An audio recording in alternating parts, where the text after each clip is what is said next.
तीन दिन पहले तू अहमद ने की कीता सी? उसको उसके हाथ पर पकड़ा था मैंने। कार साहब अल्हम्दुलिल्लाह मेरे साथ अच्छा गुजारा। मेरे कोई भी ऐसी हरकत मैंने कार साहब के अंदर नहीं देखी। बच्चों को घर जाके पढ़ाते हैं, तकरीबन 20-25 साल से पढ़ाते हैं। आज तक कभी कोई ऐसी शिकायत पहले से नहीं आई उनकी तरफ से। इतना मार मार के उनके कंधों पे इतना मारा कि उनके कान काम नहीं कर रहे, उनको सुनाई नहीं अब दे रहा। कार साहब साइकिल चला के आए हैं और आके हमसे तो पहचाने भी नहीं गए। कह रहे मेरे से कोई ऐसा मामला नहीं हुआ, मैंने सिर्फ बच्चों को हिट जरूर किया था। मेरी हालत नाकाबिले यकीन कि मैं एक बेहोशी का आलम था मुझ पे। अस्सलाम वालेकुम नाजरीन, मैं हूं आपका मेज़बान अली हमज़ा। और नाजरीन, आपने सोशल मीडिया पर कुछ दिन पहले एक वीडियो वायरल देखा होगा जिसमें देखा जा सकता है कि एक कारी साहब है, उन्हें एक फैमिली तशद्दुद का निशाना बना रही है। बैट से उनको मारा जा रहा है, उनके सर के बाल मुड़ दिए जाते हैं, उनकी दाढ़ी काट दी जाती है, उनकी भवें मुड़ दी जाती हैं। और वो वीडियो मैंने जब देखा तो समझ नहीं आया कि क्या मामला है। और फिर उस वीडियो में देखा गया कि कारी साहब इकरार कर रहे हैं कि मैंने कोई ज़्यादती करने की कोशिश की है। मेरे साथ इस वक्त उन कारी साहब की फैमिली मौजूद है। जब मैं इनके पास आया तो इन्होंने ये बात बताई कि जैसे कि मैंने FIR भी पढ़ी, उसमें लिखा गया है कि कारी साहब काफ़ी अरसे से कोशिश कर रहे थे। तो इनकी वाइफ का कहना ये था कि अगर कारी साहब इतने अरसे से कोशिश कर रहे थे तो आपने उस शख्स को अपने घर में रोज़ क्यों दाखिल होने देते थे। और ये जब मैंने इनसे डिटेल पूछी तो ये बता रही थी कि कारी साहब वो जिस बच्चे की बात कर रहे हैं 10 से 11 साल उस बच्चे की उम्र है, 4 साल से उस घर में पढ़ा रहे हैं। और वो जो बच्चा है वो थोड़ा सा शरारती था, नहीं पढ़ता होगा, कारी साहब ने कोई मारा वारा होगा जिस पे बच्चे ने शरारतन ये कह दिया कि कारी साहब मेरे से उल्टी सीधी हरकतें करते हैं। ये क्या मामला है? बहरहाल वीडियो में देखा जा सकता है कारी साहब ये इकरार कर रहे हैं कि मैंने कुछ कोशिश की थी, लेकिन इससे ज़्यादा कुछ नहीं था। मेरे साथ कारी साहब की अहलिया मौजूद है, इनसे बातचीत करते हैं। अस्सलाम वालेकुम। वालेकुम अस्सलाम। अच्छा, सबसे पहले मुझे ये बताएं कि किस दिन का वाक़या है और कब आपको पता लगा कि कारी साहब के साथ ये मामला पेश आया? भाई पीर वाले दिन ये कार साहब का जो बच्चों को हिट करने का वाक़या पीर वाले दिन का है। उसके बाद कार साहब मंगल को पढ़ाने गए हैं, बुध को पढ़ाने गए हैं, जुमेरात को रूटीन के मुताबिक गए हैं पढ़ाने, जुमे को भी रूटीन के मुताबिक ही पढ़ाने पहुँचे हैं। तो जैसे गए हैं तो वो पहले ही प्लान के साथ बैठे हुए थे। जाते ही उन्होंने कार साहब से पूछ-गुछ जो की थी वो हमारे तक वीडियो उन्होंने नहीं हमें पहुँचाई कि किस तरीके से पूछ-गुछ की और किस तरीके से कार साहब ने इनकार किया होगा। उसके बाद उन्होंने जब तशद्दुद शुरू किया फिर उन्होंने वीडियो बनानी शुरू कर दी। अच्छा, मुझे बताएं कि कारी साहब कितने अरसे से पढ़ा रहे हैं? किसी मदरसे में पढ़ाते हैं या बच्चों को घर जाके पढ़ाते हैं? बच्चों को घर जाके पढ़ाते हैं, तकरीबन 20-25 साल से पढ़ाते हैं वो। पहले कभी इस तरह की कोई शिकायत आई हो? आज तक कभी कोई ऐसी शिकायत पहले से नहीं आई उनकी तरफ से। अच्छा, आपने मुझे बताया कि कारी साहब इस तरह की कोई काम नहीं कर सकते, तो कारी साहब क्यों इकरार कर रहे हैं? अगर मैंने एक जुर्म किया ही नहीं है तो मुझे क्या ज़रूरत पड़ी है कि मैं इकरार करके वीडियो रिकॉर्ड करवा दूँ? जब मैंने किया ही नहीं है, मुझे मार भी दिया जाएगा, मैं इकरार नहीं करूँगा।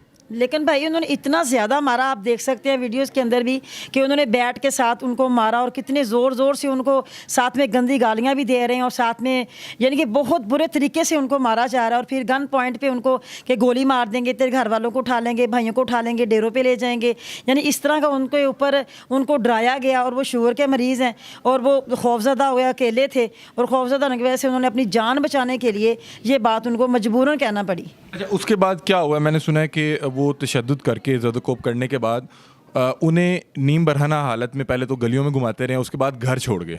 ये बताइएगा। उनको घर छोड़ के गए हैं तो पहले क्या हुआ?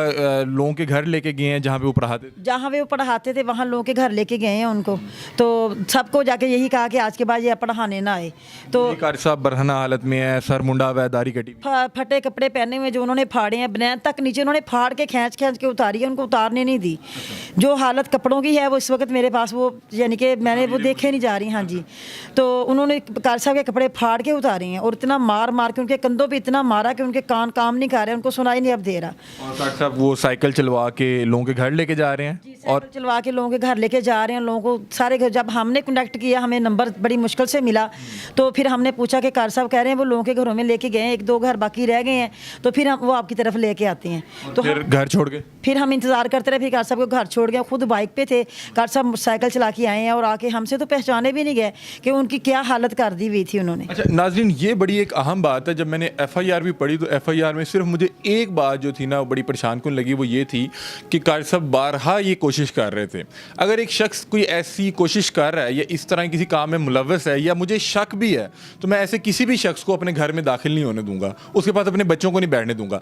उसके बाद देखें कि उन्होंने जब कारी साहब पर तशद्दुद किया, उन्हें बरहना हालत में जब गलियां घुमाई, अगर तो इस तरह का मामला था तो आपने पुलिस को क्यों नहीं बुलाया? अल्लाह ना करे किसी भी फैमिली के साथ, किसी भी अल्लाह ना करे किसी के साथ इस तरह का मामला पेश आए, अगर हो जाए तो मेरा ख्याल है कि अकल का तकाजा यही है कि आप सबसे पहले पुलिस को कॉल करेंगे और पुलिस को बुलाएंगे कि सर ये मेरे बच्चे के साथ इस तरह की हरकत करता पकड़ा गया है, आपने उस पर तशद्दुद करके उसको जलीलो ख्वार करके वापस उसके घर जाके छोड़ दिया। उसके बाद कितनी देर बाद पुलिस आई है और पर्चा मैंने सुना पुलिस की मुद्दत में कटा है?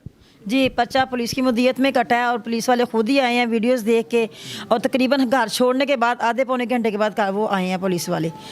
क्या बातचीत हुई पुलिस के आने से पहले तक? कारी साहब की हालत क्या थी? घर में क्या माहौल? घर में माहौल ये था कि कारी साहब की हाल फटे कपड़े थे, वो बिल्कुल बोल भी नहीं रहे थे। हमने बड़ी मुश्किल से उनको हौसला दिया और फिर उनको पूछा उनसे कि कुछ हुआ या नहीं हुआ, वो हमें बताएं। वो कह रहे मेरे से कोई ऐसा मामला नहीं हुआ, मैंने सिर्फ बच्चों को हिट ज़रूर किया था तकरीबन 3-4 दिन पहले। मारा था, पढ़ नहीं रहा होगा तो इस वजह से तो मैं यानी कि हमने उनको कपड़े वगैरह चेंज करवाए हैं, उनको हौसला दिया, पानी शानी उनको पिलाया। अभी हम इसी हाल में थे कि फ़ोन आने शुरू हो गए, हम फ़ोन की तरफ मुतवज्जो हो गए। तो फ़ोन आने से यानी कि फ़ौरन वो आदमी आए हैं, आगे कार साहब को ले गए हैं। अच्छा, तो क्या कौन आए? पुलिस थी, सिविल था, क्या था, लेडी कांस्टेबल? कि कितने लोग थे? बेटा नीचे था, इसको ज़्यादा जी जी 2 बाइकें थी। मैंने उन्हें हॉस्पिटल के पास बुलाया, कोट ख्वाजा सईद नवाज शरीफ हॉस्पिटल के पास। तो उन्होंने मुझे फ़ोन करके ये बताया कि हम मीडिया वाला से हैं, हम आपसे बात करना चाहते हैं। उन्होंने ये नहीं बताया कि हम पुलिस वाले हैं। अच्छा, मीडिया वाला कह के पुलिस आ गई? पुलिस आ गई, मीडिया वाला कह के पुलिस आ गई। तो मैं उन्होंने कहा हम आ गए हैं हॉस्पिटल के पास, आप जल्दी आ जाएं। मैं जब हॉस्पिटल के पास गया, उधर वैन खड़ी हुई थी, वैन के अंदर जो पुलिस वैन खड़ी हुई थी, उसके अंदर 1-2 आदमी थे, बाकी इधर उधर खड़े हुए थे। तो सिविल या वर्दी में? वो जो उनसे वैन के अंदर थे वो वर्दी में थे। जो बाइकों पे थे उनमें से जिस आदमी ने मुझे आके पकड़ा वो 2 सिविल वर्दी में थे, यानी कि ट्राउज़र शर्ट में थे वो। और आप फिर खुद उन्हें अपने घर ले गए? उन्होंने कहा जी हम आपके घर जाएंगे, जल्दी करें ज़रा। वो मुझे घर लेकर आए हैं। उन्होंने कहा जी कहाँ है जी आपके वो पापा, कहाँ पे हैं? मैंने कहा पापा मेरे ऊपर हैं। और उन्होंने कहा जी उन्हें जल्दी बुलाएं। मैंने कहा अच्छा ठीक है। मैंने मोबाइल निकाला, मामा को फ़ोन किया करने के लिए कि पापा को जल्दी भेजे नीचे, ऐसे मामला बन गया हुआ है। मेरी उन्होंने कॉल मिलाते मिलाते पुलिस वाले डायरेक्ट ऊपर चढ़ गए हैं, जो उनसे सिविल वर्दी में थे, ऊपर चढ़ गए। मैंने उन्हें कहा कि ऊपर औरतें हैं, हमारी पर्दा नशीन औरतें हैं, घर में बेटियां भी हैं, आप ज़रा ख्याल कीजिएगा। मैं उन्हें खुद नीचे बुलाता हूँ। हमने बंदा इधर उधर करना होता है या अपने पापा को इधर उधर कब का कर देना था, कब के घर आए हुए हैं। तो उन्होंने हमारी एक भी ना सुनी, वो सीधा बेडरूम तक गए हैं। उधर मेरी बहनें थी, पता नहीं किस हाल में बैठी होंगी, किस हाल में नहीं। उन्होंने डायरेक्ट दरवाज़ा खोला बगैर कुछ पूछे गीछे। उन्होंने कारी साहब लेटे हुए थे, उनको उठाया, मैं पीछे पीछे भागा गया हूँ, तो उन्होंने मेरी एक भी नहीं सुनी। अच्छा अम्मा जी, आप मुझे ये बताएं कि आपने एक अरसा गुजारा कारी साहब के साथ, मेरा ख्याल है आपसे बेहतर कोई नहीं जानते होंगे कि आपको कभी इस तरह का महसूस हुआ कि अचानक से तो नहीं ना, मतलब कि क्यों कोई दुश्मनी होगी, क्यों इल्ज़ाम लगाया, क्यों? भाई कार साहब अल्हम्दुलिल्लाह मेरे साथ अरसा गुजारा, मेरे कोई भी ऐसी हरकत मैंने कार साहब के अंदर नहीं देखी। और सिर्फ बच्चे को पढ़ाना या बच्चे को मारना, यानी कि इसी बात पे इतना इशू बना के कार साहब को इतना जलील किया गया है। बच्चे पे सख्ती करने का क्या ये नाजरीन, क्या आप किसी पे भी रेप या अटेम्प्ट ऑफ रेप का लगा के कैसे किसी की ज़िंदगी तबाह कर सकते हैं? अच्छा मुझे बताएं कि पुलिस आई, घर का जो है पर्दा भी चाक हुआ, पुलिस का क्या मामला है? आप मुझे बता रही हैं कि पुलिस की तरफ से भी तंग किया जा रहा है आपको। पुलिस की तरफ से ये तंग किया जा रहा है कि जब हम खाना लेके गए हैं तो हमें जल्दी अंदर नहीं जाना दिया था, कि पहले हमने कार साहब को, क्योंकि शुगर के मरीज़ हैं, इंसुलिन दी है। जैसे हम नाश्ता पकड़ाने लगे हैं, उन्होंने कहा पहले जाओ, पहले अपने बंदों को इकट्ठा करके लेके आओ। हमें ज़बरदस्ती बिस्ती करके इनके चलो चलो निकलो यहाँ से, हमें थाने से बाहर निकाल दिया गया। उसके बाद जब हम दोबारा अपने इन भाइयों को इकट्ठा करके लेके गए हैं तो उतनी देर हमारे जाने से पहले कार साहब को कोर्ट में ले जाया गया, हमारे साथ मुलाकात नहीं करवाई दी। और जो मुखालिफ पार्टी थी उनके आदमियों को उन्होंने वहीं से ही फारग कर दिया था। हाँ जी, रिहा हो गए? हाँ जी, वो निकल गए हैं। मुझे बताएं कि पैसे शैसे भी मांग रहे हैं, क्या बता रही हैं आप? मुझे बता रही थी कोई आपके पास एविडेंस भी है? फर्स्ट रात जब जुमे की रात जब कार साहब गए हैं तब वो हमें कहते रहे कि चलो, अगर मैंने वो बेटे से मशवरतन बात की थी, मैंने कहा कि अगर वो यानी कि ऐसे हमें जल्दी हमारा काम ख़त्म कर दें, थोड़ा बहुत खर्चा ले लें। वो मुझे नहीं पता था, अंदाज़ा था कि वो इतना ज़्यादा मांगेंगे। आप लोगों ने खुद ही कहा वो खर्चा ले लें और उन्होंने खर्चा मांग लिया? तो वो खर्चा इतना नहीं था ना कि मेरे समझ था कि चलो 2-4 हज़ार की बात होगी, उन्होंने तो 1.5 लाख की डिमांड कर दी। मैंने कहा हम इतना नहीं कर सकते। तो उसके बाद फिर वो आपने खुद ऑफर की? वो इसलिए ना कि हम बहुत परेशानी में थे। ऐसा मामला ज़िंदगी में हमारी में कभी आया ही नहीं था। कोई से ख़ानदान में परेशानी में वो हम तो पागलों की तरह हो गए थे सारे कि ये हो के आपको पैसे दिए उन्हें? फिर हमने 20,000 रुपया उनको दिया। वो कह रहे पुलिस को? काम, हाँ जी, किस शख्स को दिया? हो जाएगा। वो मुबशर नाम का आदमी है जिसको हमने पैसे दिए। ये क्या वर्दी में थे? कौन है मुबशिर साहब? कौन? मैंने नहीं उनको देखा, पैसे उसने ले लिए और दूसरे दिन पूरा दिन उन्होंने हमसे कोई रब्ता नहीं किया। हमने बहुत फ़ोन किए क्योंकि हमें था पैसे किस चीज़ की मद में लिए? कि आपका जो भी अंदर से जो काम है वो आसानी से हो जाएगा। अच्छा, मेरे साथ कार साहब के बेटे भी मौजूद हैं। नाज़रीन, मुझे तो नहीं पता कि इस पूरे वाक़े में कितनी सदाकत है या कितनी सदाकत नहीं है, लेकिन अगर FIR में ये बात लिखी गई है और वो लोग उन्हें तशद्दुद करके बजाय कि पुलिस के हवाले करते घर छोड़ के गए हैं, तो अगर इस चीज़ में कोई दाल में कुछ काला है तो आप ये सोचें एक वक्त के लिए कि किसी भी शख्स पे अल्लाह ना करे कभी कोई झूठी चोरी का पर्चा कटा दिया जाए, उसकी क्या हालत होगी। यहाँ पे तो रेप, अटैम्प्ट ऑफ रेप का जो चार्जेस लगाए जा रहे हैं। मेरे साथ कार साहब के बेटे मौजूद हैं, इनसे बातचीत करते हैं कि इन्हें कब पता लगा, किस हालत में थे जब कार साहब घर आए और ये खुद जाके पुलिस वालों को घर लेके आए हैं। तो इनसे बातचीत करते हैं। अच्छा, मुझे बताएं कि आपको कब पता लगा?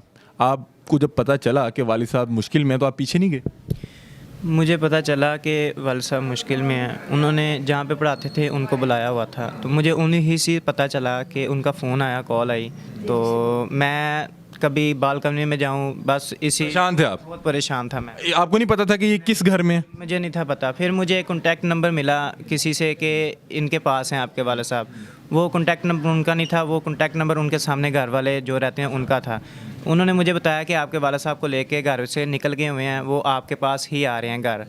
तो वो मैं नीचे इंतज़ार में खड़ा हो गया। मैं पूरा लगभग 1.5 घंटा इंतज़ार करता रहा हूँ वाले साहब का। तो मेरे वाले साहब को वो लेकर आए हैं। तो जब वो लेकर घर आए हैं तो मैं पीछे बाइक पे थे 2, तो मेरे वाले साहब मुझसे पहचाने नहीं गए। उनकी जो है सर भी मोड़ दिया गया था, दाढ़ी वगैरह सारा कुछ।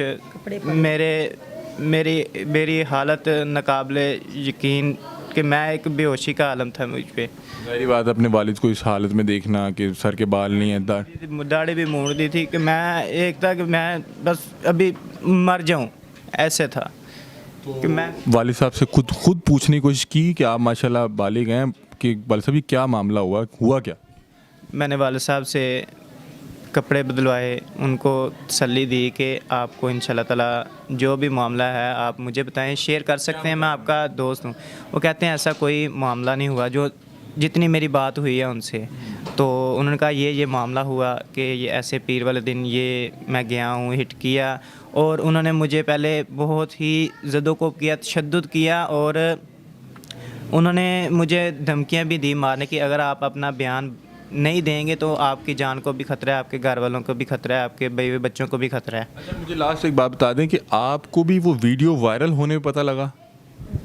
नहीं, मुझे वो वीडियो वायरल होने पे बिल्कुल नहीं था पता। मुझे सिर्फ वो पुलिस वालों से पहले वो उनसे पता चला। उन्होंने कहा जी आपके वाला साहब के साथ इस तरह वाक़या हो गया। वो जिनके घर में पढ़ाते थे उनका कॉन्टैक्ट मेरे साथ था।